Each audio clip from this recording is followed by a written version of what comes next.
आस्था के आंगन में भव्यता की पराकाष्ठा पर इतराता यही वो राम मंदिर है जिसमें रामलला विराजमान होने वाले हैं। बहुप्रतीक्षित राम मंदिर के अंदर आस्था से उकेरी गई अद्भुत कलाकृतियों से सजा यही वो गर्भगृह है जिसमें कौशल्यानंदन स्थापित होने वाले हैं। इस विलक्षण गर्भगृह में बना ये वो शानदार आसन है जिस पर राम भक्तों के आराध्य आसीन होंगे।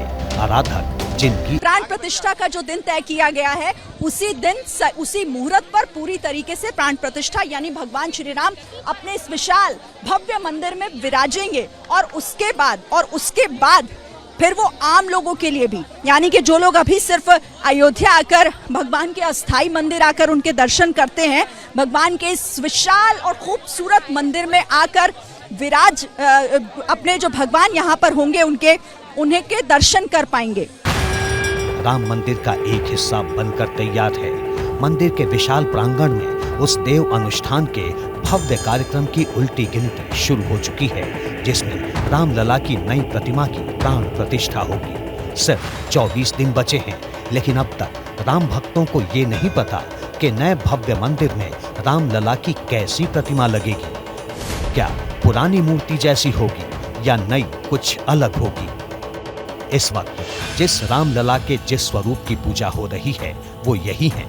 इन्हें ही राम भक्त पूजते हैं। पर नए मंदिर में नई प्रतिमा होगी। हालांकि वो कैसी होगी, इसे लेकर राम जन्मभूमि ट्रस्ट के दफ्तर में बैठक हुई। बैठक के दूसरे दिन यानी 29 दिसंबर को ये तय हो जाएगा कि कौन सी और कैसी प्रतिमा स्थापित यहाँ पर प्राण प्रतिष्ठा के तौर पर रखा जाए। नई देव मूर्ति को लेकर अब भी संशय बना हुआ है। ऐसे में दुनिया भर के करोड़ों राम भक्त ये जानना चाहते हैं कि क्या रामलला की नई प्रतिमा ऐसी होगी या रामलला की नई मूर्ति ऐसी दिखने वाली है या फिर रामलला किसी और स्वरूप में दिखने वाले हैं। क्योंकि मर्यादा पुरुषोत्तम श्री राम के बाल्यावस्था को ही नए मंदिर में विराजित करने की तैयारी है।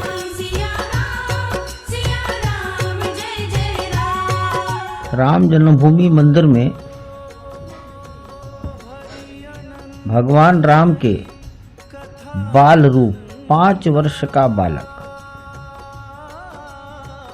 रूप की पत्थर की खड़ी प्रतिमा 4 फीट 3 इंच ये अयोध्या में 3 स्थानों पर बनाई जा रही है। 3 कारीगर 3 अलग अलग पत्थरों में बना रहे हैं। भगवान जिस किसी के हाथ को स्वीकार कर ले। 3 अलग अलग प्रतिमा 3 अलग अलग कारीगर तैयार कर रहे हैं। जिन पत्थरों पर रामलला की तस्वीर उकेरी जा रही है वे पत्थर नेपाल, कर्नाटक और राजस्थान से आए हैं। कर्नाटक के 2 मूर्तिकार और राजस्थान के 1 कारीगर अलग अलग तरीके से अपने हाथों से पत्थर पर करोड़ों हिंदुओं के श्रद्धेय को तराश रहे हैं। 3 मूर्तिकार मूर्ति बना रहे हैं। एक मूर्तिकार जयपुर के हैं, 2 मूर्तिकार कर्नाटक के हैं और हम जनवरी के पहले हफ्ते तक 3 में से कौन सी मूर्ति किस मूर्तिकार का हाथ 5 वर्ष के बालक की कोमलता को उकेर पाया इसका निर्णय कर लेंगे। इन्हीं में से किसी एक मूर्ति की 22 जनवरी को वैदिक मंत्रोच्चार के साथ पूजा पाठ के बाद प्राण प्रतिष्ठा की जाएगी। जब तक भगवान श्री राम की राम मंदिर में प्राण प्रतिष्ठा नहीं हो जाती है, जब तक आराधक अपने आराध्य की तस्वीर नहीं देख लेते हैं और ये नहीं जान लेते हैं कि भगवान राम की प्रतिमा मंदिर में होगी कैसी, तब तक सबके मन में कई सवाल हैं और कई बातें ऐसी हैं कि आखिरकार उनकी तस्वीर और उनका स्वरूप कैसा होगा। तो चलिए बताते हैं आपको कि राम भक्त क्या सोच रहे हैं। मगर उससे पहले जान लीजिए कि प्राण प्रतिष्ठा के वक्त राम मंदिर के गर्भगृह में 5 लोग मौजूद रहेंगे।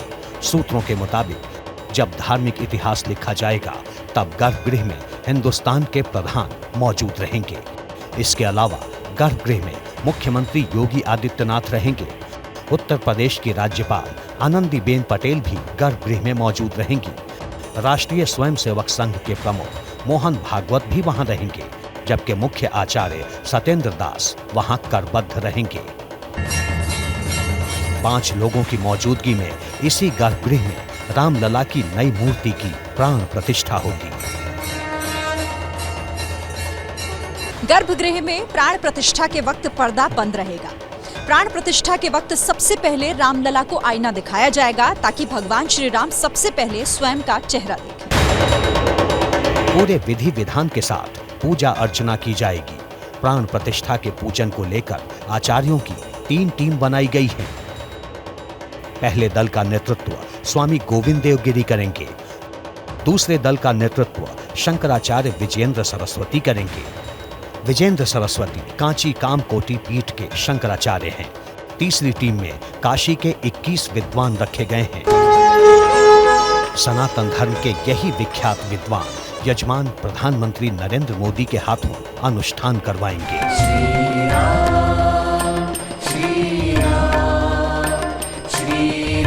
22 जनवरी 2024 को दोपहर 12:29:08 से लेकर दोपहर 12:30:32 तक का ही मूल मुहूर्त का समय निकाला गया है। यानी कि इसी 1 मिनट 24 सेकंड के दौरान भगवान राम की प्राण प्रतिष्ठा की जाएगी। उसके बाद 51 इंच की जिस नई खड़ी प्रतिमा में प्राण प्रतिष्ठा की जाएगी उसे अचल मूर्ति कहा जाएगा। जिस पुरानी मूर्ति की दशकों से पूजा की जा रही है उसे उत्सव मूर्ति कहा जाएगा। सूत्रों के मुताबिक उत्सव मूर्ति को देश के अलग अलग सिद्ध मंदिरों में ले जाया जाएगा। इसके बाद उसे भी गर्भगृह के अंदर अचल मूर्ति के बगल में स्थापित कर दिया जाएगा।